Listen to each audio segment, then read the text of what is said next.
This is how Lukashenko's strategy to stop the protests plays out on the streets of Minsk.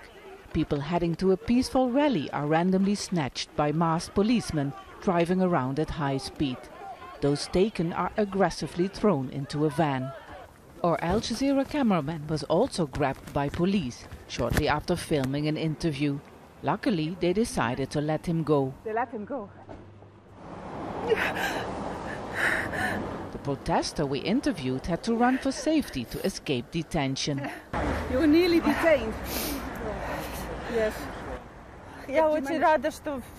I'm so glad you are okay. I was sure they'll take you, so this is why I'm here.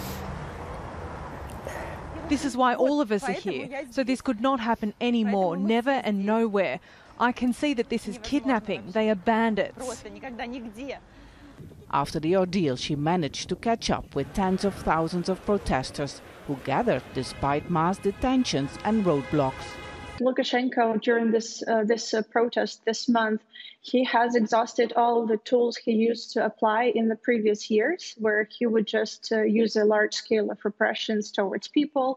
People would get beaten, detained, and then this would scale down the protest. This time, this doesn't work. Ahead of an important meeting with Russian President Vladimir Putin on Monday, Lukashenko was keen to show that the protests were under control.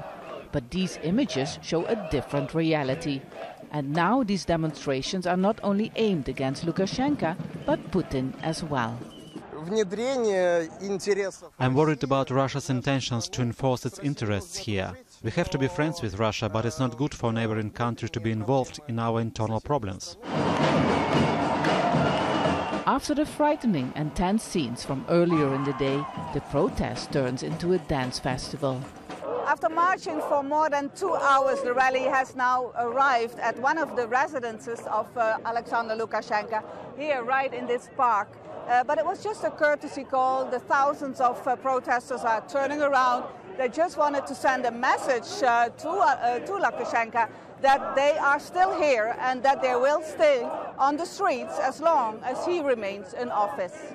Chances are that a decision about the future of Lukashenko might not be decided here on the streets of Belarus, but in neighboring Russia, according to observers, since he has put his fate increasingly into Putin's hands. Step Fasen, Al Jazeera, Minsk.